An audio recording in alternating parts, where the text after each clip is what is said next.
So বাংলাদেশে আপনি দেখবেন যে জঙ্গিবাদের আলামত নামে একটা জিনিস বিভিন্ন ওয়ালে বিভিন্ন জায়গাতে এতদিন লাগিয়ে রাখা হয়েছিল এবং পত্রপত্রিকায় এর অনেক রকম আপনার আর্টিকেল লেখা হয়েছে, রিসার্চ পেপার প্রকাশ করা হয়েছে, নানা রকম বক্তব্য দেওয়া হয়েছে এ ব্যাপারে। তো একটা পত্রিকায় কালের কণ্ঠে 30 এপ্রিল 2019 আপনারা খোঁজ করে দেখতে পারেন, সেখানে জঙ্গিবাদের জড়িয়ে পড়ার আলামত হিসাবে 23টা আলামতকে বর্ণনা করা হয়েছে। 23টা আলামত, এগুলো যাদের ভিতরে পাওয়া যাবে তারা জঙ্গিবাদে জড়িত আছে বলে সাব্যস্ত করা যায়। আমি সেখান থেকে সবগুলোকে আনিনি, যেগুলো আমাদের এই আলোচনার সাথে রেলেভেন্ট সেগুলোকে নিয়ে এসেছি। 1 নম্বর, উগ্রপন্থায় জড়িত ব্যক্তিরা গণতন্ত্রকে ইসলামের সাথে সাংঘর্ষিক বলে দাবি করে। গণতন্ত্র কি ইসলামের সাথে সাংঘর্ষিক না? কোরআনে আল্লাহ তাআলা বলছেন ওমা ইউমিনু আকসারুহুম বিল্লাহি ইল্লা ওয়া হুম মুশরিকুন। কোরআনে কারিমের একটা মানে সাধারণ পরিভাষা হলো আকসারুহুম লা ইয়াকিলুন, আকসারুহুম লা ইয়াশকুরুন, আকসারুহুম লা ইউমিনুন। মানে অধিকাংশ মানুষ বোঝে না, অধিকাংশ মানুষ জানে না, অধিকাংশ মানুষ ঈমান আনবে না, অধিকাংশ মানুষ খারাপ পথে। এটা একটা কোরআনের, আপনারা যারা কোরআন তেলাওয়াত করেন দেখবেন যে একটা কমন পরিভাষা, সারা কোরআন জুড়ে এই কথাটা আছে। আর গণতন্ত্রে হলো মেজরিটি মাস্ট বি গ্রান্টেড। তো এটা যদি ইসলামের সাথে সাংঘর্ষিক না হয় তাহলে কি ইসলামের সাথে সাংঘর্ষিক? গণতান্ত্রিক পদ্ধতি অনুযায়ী অধিকাংশ মানুষ যদি কোনো একটা আইনের ব্যাপারে একমত পোষণ করে তাহলে সেটাই আইন, কোরআনের আইন সেখানে বাতিল বলে গণ্য হবে। হ্যাঁ, এটা কোনো তত্ত্ব, গভীর তত্ত্ব না, এটা একটা মোটা দাগের কথা, এটা সবাই বোঝেন। ধরেন পার্লামেন্টে যদি উঠানো হয়, পার্লামেন্ট আইন উঠিয়ে এটা করা হয়েছে না যে 18 বছরের বয়সের আগে মেয়েদেরকে বিয়ে দেওয়া যাবে না, 21 বছর বয়সের আগে ছেলেরা বিয়ে করতে পারবে না, হারাম তাদের জন্য, করলে তার জন্য আইনগত ব্যবস্থা নেওয়া হবে।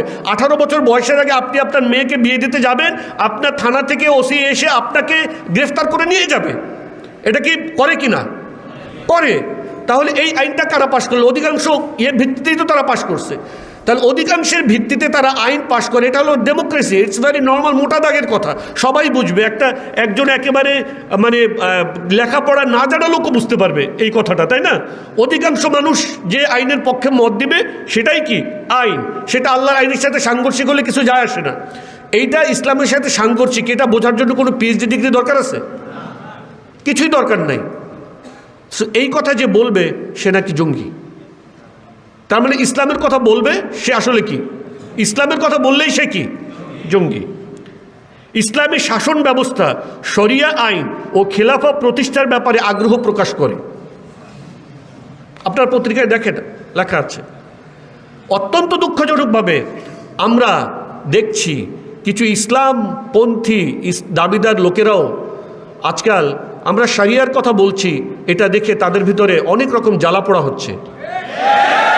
খুবই দুঃখজনক ব্যাপার। এবং তারা আমাদেরকে নানা রকম ট্যাগ দেওয়ার রাজনীতি আরম্ভ করেছে নোংরাভাবে। এবং মনে রাখবেন, এই ট্যাগ দেওয়ার রাজনীতি ফ্যাসিস্ট হাসিনার রাজনীতি। আপনারা সেই ফ্যাসিস্ট হাসিনার পথ অনুসরণ করছেন। এবং আল্লাহ যদি আপনাদের ভাগ্যে হেদায়েত না রাখেন, আমি বলি আপনাদের পরিণতিও যেন হাসিনার মতো হয়।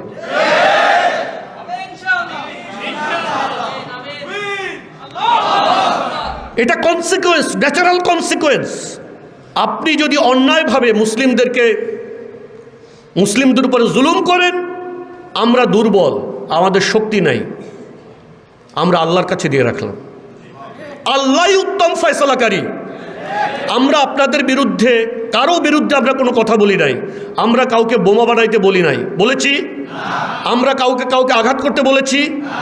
আমরা কাউকে মাথায় বাড়ি দিতে বলেছি? আমরা কোনো দলের বিরুদ্ধে কোনো কথা বলেছি? না, আমরা ইসলামের কথা বলছি, ইসলামকে সামাজিকভাবে শক্তিশালী করার কথা বলছি। We do not have any organisation, any party, any দল। আপনারা কি আমাদেরকে কোনো দলের পক্ষ থেকে দাওয়াত দিয়েছেন? আমাদেরকে কোনো দল থেকে দাওয়াত দিয়েছেন? না। কিন্তু তারা এভাবে অত্যন্ত নোংরাভাবে ট্যাগিং করছে।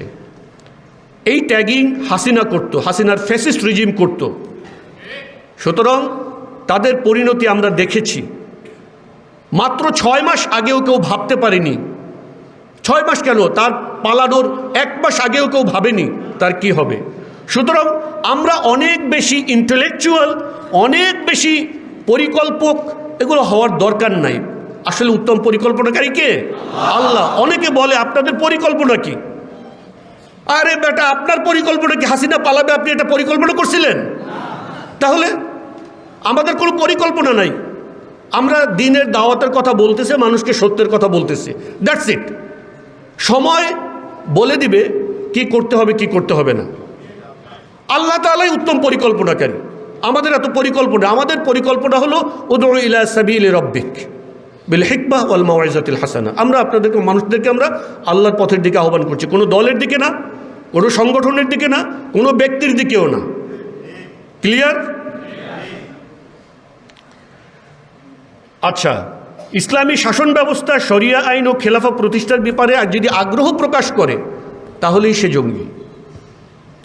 3, হঠাৎ করেই অতিমাত্রায় ধর্মচর্চা শুরু করা, এটা জঙ্গিবাদের আলামত। 4, হঠাৎ করেই দাড়ি রাখতে শুরু করা। 5, পায়ের গোড়ালির উপর পর্যন্ত কাপড় পরা শুরু করা। তারা সাংস্কৃতিক অনুষ্ঠান থেকে দূরে থাকা শুরু করা, তারা সাংস্কৃতিক অনুষ্ঠান থেকে দূরে থাকে। এই যে এইখানে কি হতো বলেন তো, এই মঞ্চটা এত শক্ত এবং মজবুত করে বানানো হয় কেন জানেন তো? নাচন কুর্দনের জন্য, নর্তন কুর্দনের জন্য, যেন ভাইগা চুরা না পড়ে। শিল্পকলা একাডেমিগুলো আমরা কুষ্টিয়াতে করেছি, খুলনাতে করেছি, সব জায়গাতে একই প্যাটার্ন। এটার কারণ আছে, মঞ্চটা অনেক বড় করে, অনেক শক্ত মজবুত করে বানানো হয়, এখানে অনেক নর্তন কুর্দন হবে, ভেঙে টেঙে যেন না পড়ে, ওই কাউ কাদেরের মতন। ঠিক আছে, এই জন্য এটা মজবুত করে বানানো হয়েছে। তো সাংস্কৃতিক অনুষ্ঠানে এই নাচন কুদনে যদি আপনি না যান তাহলেই আপনি জঙ্গি। বিয়ে, গায়ে হলুদ, জন্মদিন, গান বাজনা সহ পারিবারিক বিভিন্ন অনুষ্ঠান থেকে দূরে থাকা। ওই তরুণরা জিহাদ সংক্রান্ত বিষয়ে গাজওয়াতুল হিন্দ, খোরাসান, শাম সংক্রান্ত রেফারেন্স, ইমাম মাহাদি ও দাজ্জালের ব্যাপারে পড়াশোনা করে, এরা জঙ্গি। বিভিন্ন দেশে মুসলিম নির্যাতনের ঘটনা নিয়ে অতিমাত্রায় উদ্বিগ্ন থাকে। মানে হলো কি, আপনাকে বলা হচ্ছে প্যালেস্টাইনে আমরা তোমার মুসলিম ভাই বোনদেরকে নির্মমভাবে হত্যা করব, তুমি সুশীল সেজে চুপ থাকবা, তুমি কিছু বলতে পারবা না। তুমি যদি বলো তাহলে তুমি জঙ্গি। আমরা আফগানিস্তানে বম্বিং করে, কার্পেট বম্বিং করব, তুমি এখানে কোনো কথা বলতে পারবা না, বললেই তুমি জঙ্গি। এরা বিভিন্ন দাওয়া ও হালাকার আয়োজন করে, এখন হইলে বলতো সেমিনার আয়োজন করে, কিছুদিন আগের তো এই জন্য দাওয়া ও হালাকা বলছে। বুঝতে পারছেন? তাহলে আমরা দেখলাম জঙ্গিবাদের আলামত, এবং অত্যন্ত দুঃখজনকভাবে দেখছি যে তারা আমাদের দেশেরই একদল মানুষকে তারা কনভিন্সড করে ফেলছে যে সত্যিকারভাবে যারা মুসলিমদের উন্নতির জন্য, মুসলিম জাতির মুক্তির জন্য কাজ করে এবং কথা বলে, তাদের উপরে তারা একটা জঙ্গিবাদের চাদর দিয়ে, তাদেরকে তারা একটা জঙ্গিবাদের চাদর দিয়ে আবৃত করে দিতে চায়, এবং তারপরে তাদের উপরে যে কোনো অত্যাচার, জুলুম, নির্যাতন, অন্যায়, অবিচার করাকে জায়েজ করে ফেলতে চায়। তো এই জঙ্গিবাদের চাদর এবং এই ওয়ার অন টেররের ধ্বংসস্তূপের নিচে আমাদের মুসলিম অস্তিত্বকে চাপা দেওয়া হয়েছে।